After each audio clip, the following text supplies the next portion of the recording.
busting my balls, Billy, okay? I can already tell that I don't like you. Fuck you, bust on my balls. I ain't scared of you motherfuckers. It might be your first ball job. Yeah, of course. How long did it take for the guy to come? What's up, everybody? Welcome to another episode of Bustin' Balls. I'm your host, Eric Pennell. What's going on, everybody? You guys living good out there? You winning fantasy football leagues? You grabbing asses? You getting a little sex in your life? You eating good? You drinking good? Somebody's got to do it, I guess, right? Guys, I seen South Park. How does South Park constantly knock it out of the park? Like that's how talented they might be the most talented people in the business. Man, I seen this freaking clip of how they're saying 98%. Soon there will be only 98% of us left. You're gonna be all right. There's only a 98% chance that I will live. No, Ted, no. Soon there will be only 98% of us left. You're gonna be all right. Dude, that says everything, man. That says everything with coronavirus, that there's a 98% chance that you live. 98%. Could you imagine anything that they go, hey, you make a bet that you're going to win $1 million. There's a 98% chance you're going to win it. You know, you play a championship game, 98% chance. You're trying to get a job, and there's a 98% chance that you're going to get it. There's only a 2% chance that you're going to die, or you're going to lose, or you're not going to win the money. Who wouldn't do that? Who wouldn't do that? Dude, this is a money grab. This is a money grab of all money grabs. And look, of course, I'm not the guy saying this thing ain't a hoax. I know people get it, and I know it kills people. But 98% of the people that get it survive. And it's a money grab. It's funny how they say that, companies, small businesses, most of them are not essential. And then the big boys, like the Amazons, the Walmarts, the Grubhubs, all those things, they're essential. They're essential. Liquor stores, of course, weed shops and stuff. I mean, of course, they'll keep us high and laughing and on drugs and shit like that and drunk. But if somebody has like a fucking gym, you can't open it up and stuff for all those times. And it makes you just wonder, because as they freeze your small businesses through these months, and I know there are businesses open in certain states and certain areas, but as they say, you pause on your business, all the big boys go around and collect all the money up. They're collecting all the money up, and they're just getting farther and farther and farther ahead as your business is getting farther and farther behind, because they're saying that you're gonna fall out of business, and boom, guess what? It's just going to be the big boys. It's just going to be the big boys. And I know people go, well, there's always going to be small businesses. It's, it's tech, it's e-commerce. And dude, you sound really, because it's you're not thinking big picture, bud. You're thinking very small if you don't think that there's something else to this. And on top of being an election year, if you don't think they're playing politics with this year, because there's a presidential election and then there's also other elections going on. And if you don't think that they're playing politics with this, you're behind in thinking, I mean, I'm a fucking simple fuck, but even a simple fuck can realize the fix is in right here, man. I talk to a lot of people, man. And when you ask them, are you going to get that vaccine? They go, most likely not. Most likely not. I'm a healthy person is what they said. And a lot of times they don't trust it. And I'm in the same boat. I don't trust it either. I don't get a flu vaccine. Maybe I should. It depends on who you talk to. A bunch of scaredy cats out there always like getting the vaccine because they're worried about getting the flu and it's going to take them out. What I just assume, if it's my time, it's my time. I really, and again, if you can, sidestep death. I mean, of course. But I tell you what, a new vaccine that they're rolling out, you hear a lot of things, man. Bill Gates, I never thought much about Bill Gates, but the guy sounds like he's a little devil. Why is this guy so eager, and he acts like he's helping?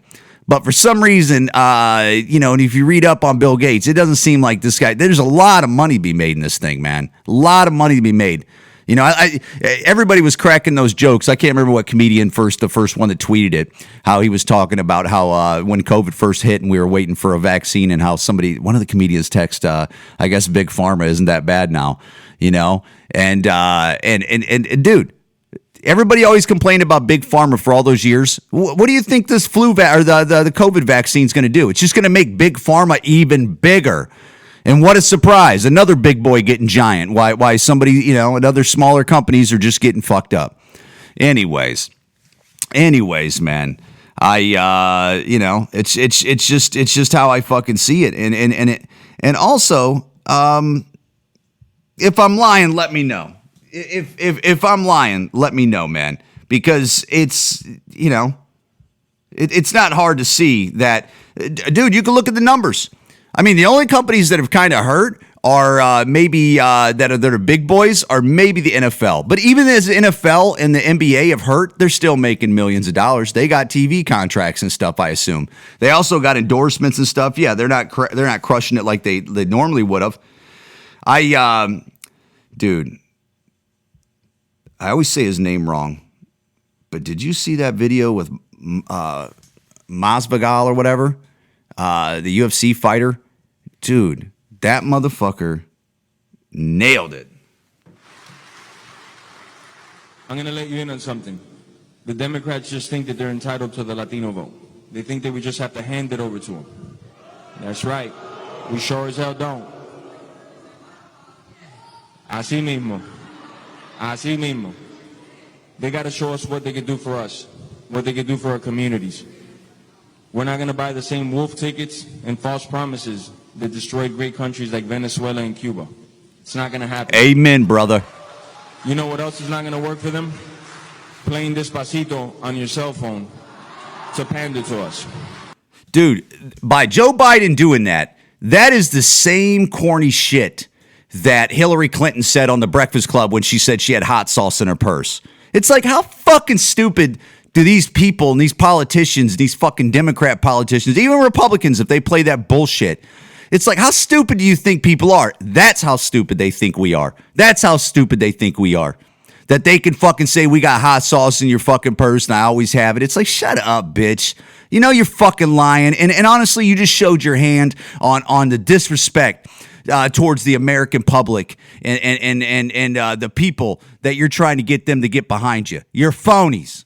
And then this guy to come out there and play that song weeks back, and he smiles about it, and it's like, you know what, man? It's disgusting how some politicians and Democrats and some fucking lefties and all these social justice warriors, I feel like they treat people of color sometimes with like they're their little pets or something. Like they're little. They talk about them like there's somebody, like there's something different. And it's like, they're just fucking humans, you idiot. It's just, it's so stupid. Hell no. You got to give us some credit for having heads on our shoulders. I'm going to wrap this up with some words of Barack Obama. He said elections have consequences. Boo, that Barack. is true. And those words have never been more true than they are today. Boom.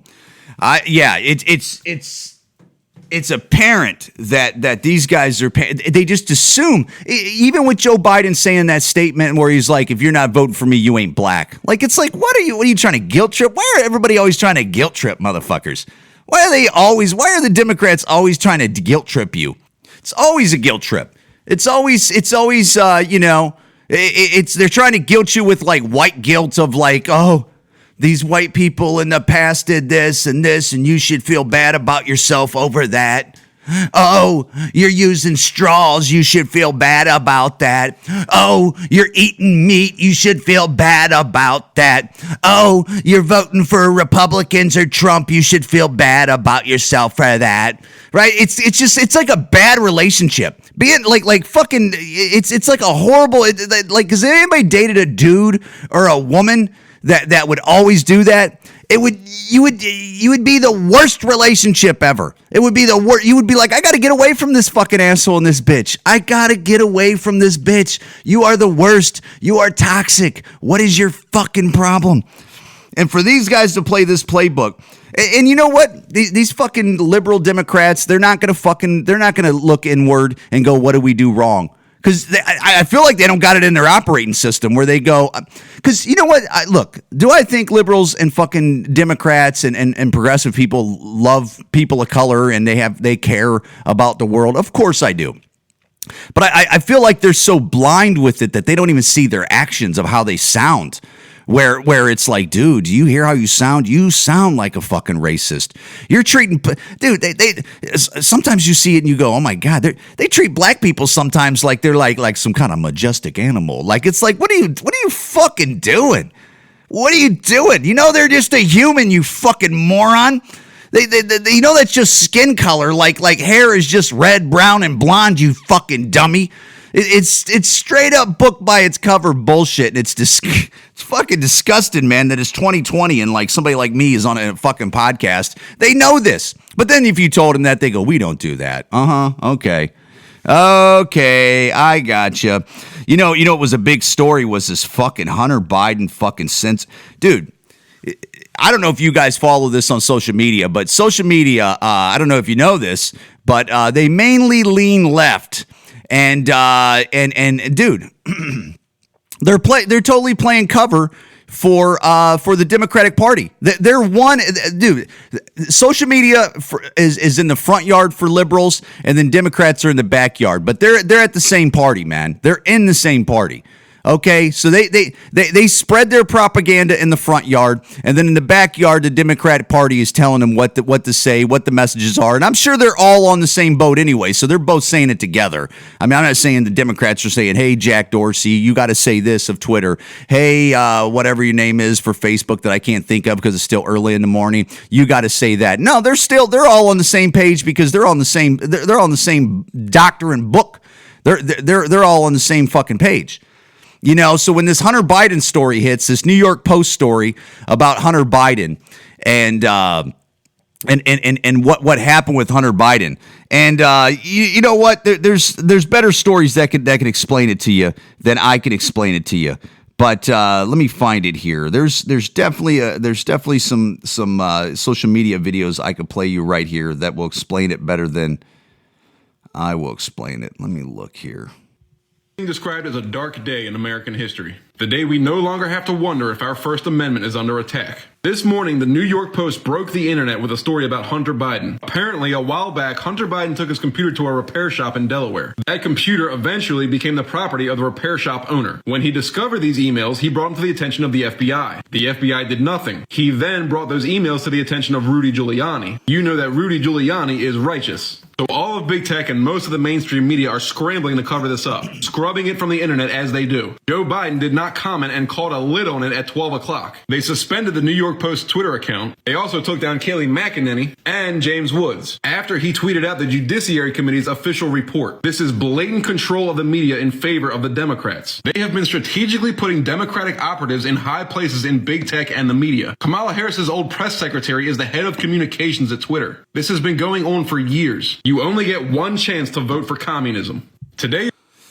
So that's it. That's it in a nutshell, man. And for these guys to play cover on this, and whether it's not a real story or not, for fucking 2.5 years they were saying the Russia thing was real, and they had no problem posting that until that was like a story that came out where they go, this, we don't know if this is real yet. We can't post this. We got to censor this on social media. Did you see that? No, you didn't.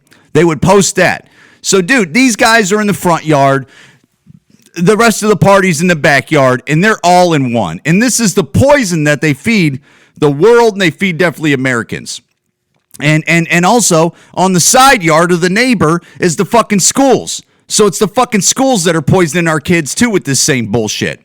And then the neighbors down the road are, they're just as radical and shit. Those are the Antifa motherfuckers at the party house and at the fucking, I don't pay my rent and I'm a whiny fuck, house, and it's a whole neighborhood of a bunch of fucking whiny fucking liars and hypocrites.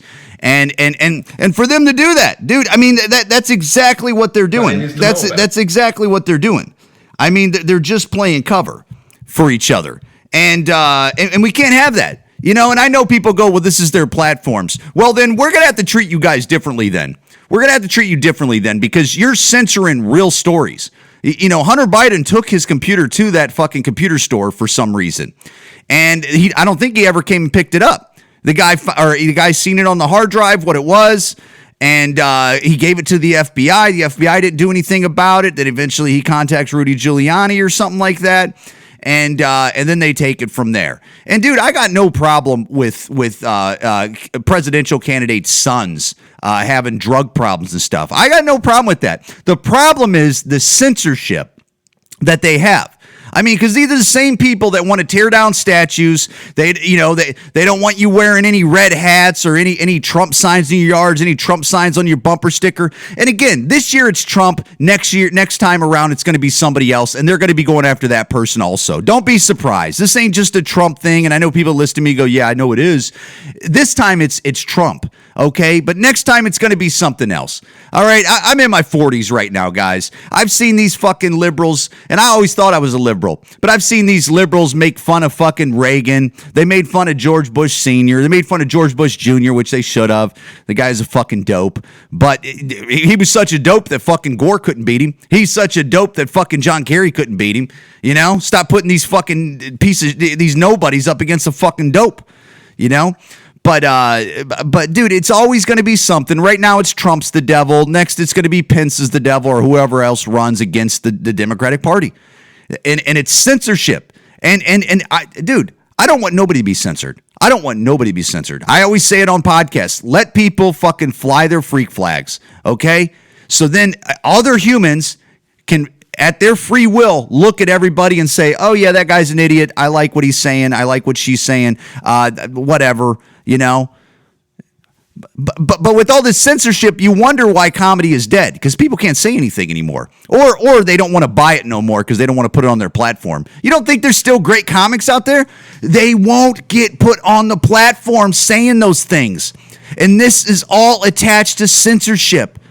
We are not going to have, moving forward, if we keep up this behavior, we're not going to have Bill Hickses. We're not going to have any Sam Kinnisons.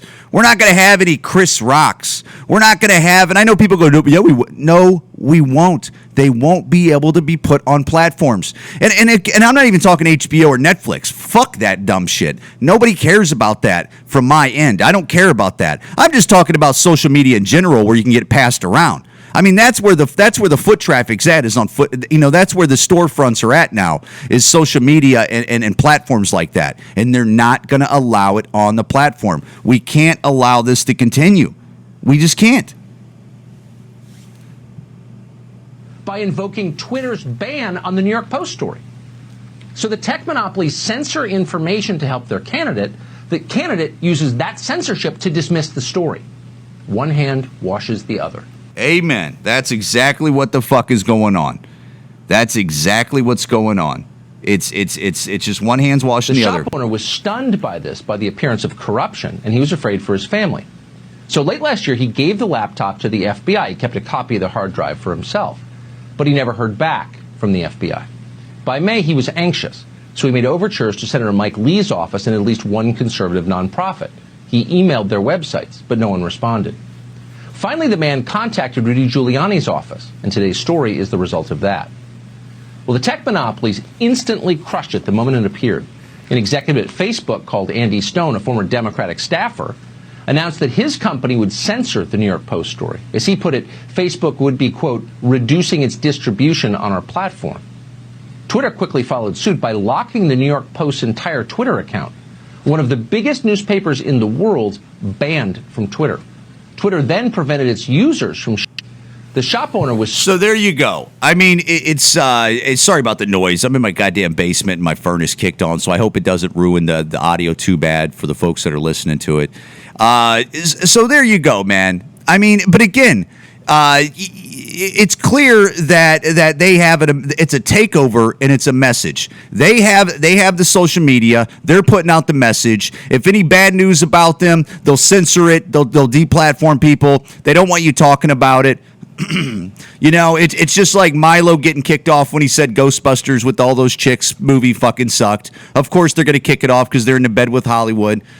These are just small examples. That's a small example. They've been doing it for years. It's in our face, and we just take it because we go, it's their platform. They can do whatever they want with it. But now you're starting to see, you know, again, you don't think tech is scraping up a lot of money and picking up a lot of money? Of course they are. Of course they are. And they have all your data. They have all your information. And then they also give you everything they want you to see, what they want you to see.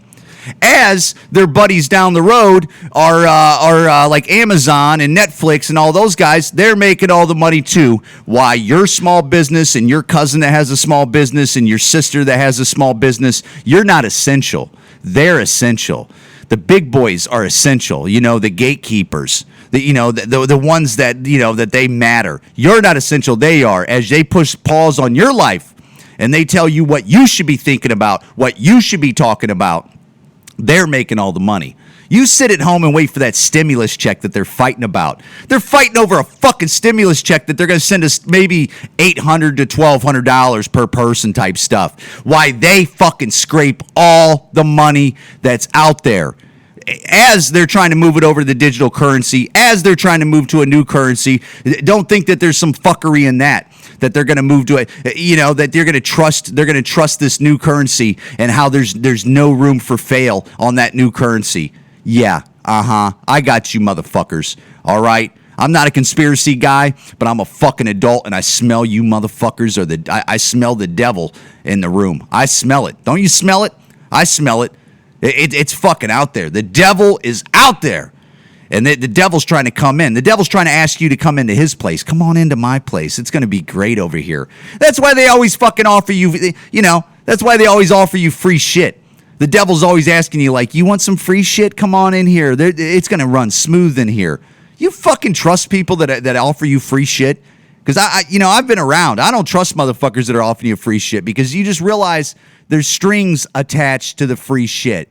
And that is like freedoms, and that is free thought, that is freedom to make your own money, make your own decisions, express your views. Dude, the devil is always there, man. The devil is always there. And it's amazing. It's amazing how I used to never think like that, but the more and more I gather up information, you start to see it and you go, yeah, it's there. It's fucking there. You're not essential. They're essential. We need you to hear this information. That, of course, it's fake. It's fake information. That's what it was. This isn't real. They always laugh about it. Hillary, where's your 30,000 emails? Because you know why? They never go to jail. How many people over the years have went to jail for bullshit?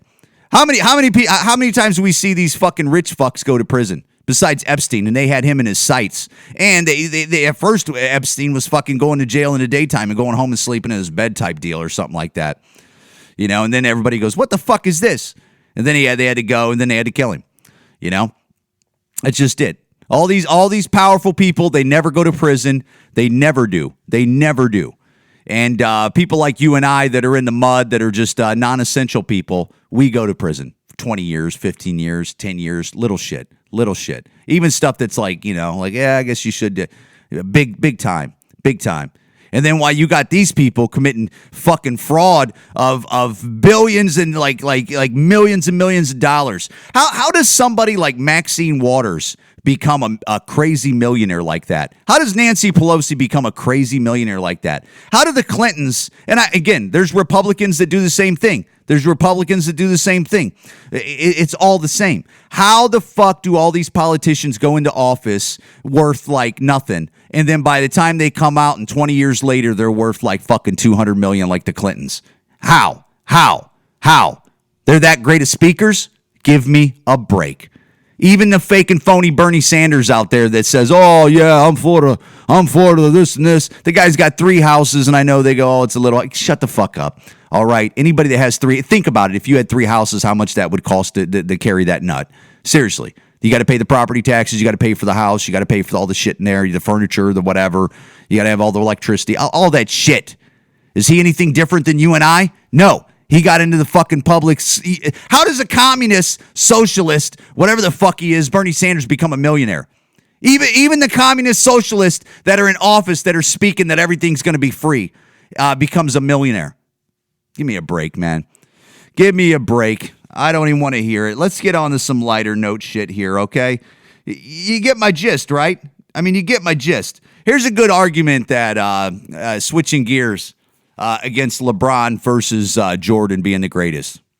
The longevity argument for LeBron is a positive in many ways, and he's going to have the records. longevity records. But it also can be a negative because I can say, well, hold on. In 17 years, he's only going to have 4 rings. Jordan got 6 and 11. So I don't see how LeBron's had a better career than Michael Jordan. Jordan just locked down the whole league. Nobody else can win. Other guys have won under LeBron's watch. Tim Duncan's won. Kevin Durant's won. Steph Curry's won. And they didn't all have to team up necessarily to do it. Dirk Nowitzki's won. Jordan, once he started winning, it's over.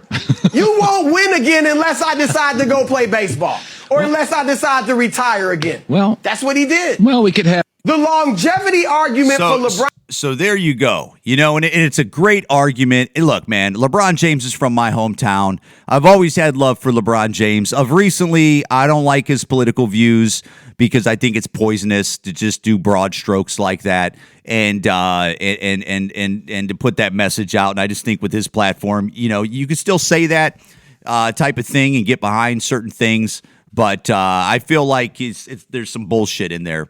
And again, that's just my opinion, and many others that don't support the NBA this year with all that bullshit, and the money talks. So there's many that think that way. But dude, he's got a good point. What LeBron has done in 17 years with 4 rings, and what Jordan did in 11. And Jordan took that year off. I mean, who's even to know? I mean, he could even have had one more if he wanted to. They could have done 7 straight, possibly. 7 straight. Or he could have got hurt that year, and then he was off 2 seasons, and they never had 6. But that's a great argument. And guys, thanks for listening to Bustin' Balls Podcast. Look, man, it is what it is. This is what it is. If you like the podcast, please support it. Please share it so it might put it in front of somebody else, and they might hear it, and it continues to grow, which it is growing. If you don't like the podcast, fucking kick rocks. Don't give a fuck, okay? Bustin' Balls Podcast on Instagram, Bustin' Balls Podcast on TikTok, Eric Pennell Comedy on Instagram, and I'm on Facebook somewhere barely. Guys, stay healthy. Get that money if you can get it. Grab that ass if you can grab it. And let's keep kicking ass. Don't let this year fucking smack us too hard, okay? It's how you finish is what counts, okay? It's how you finish. Thank you for listening.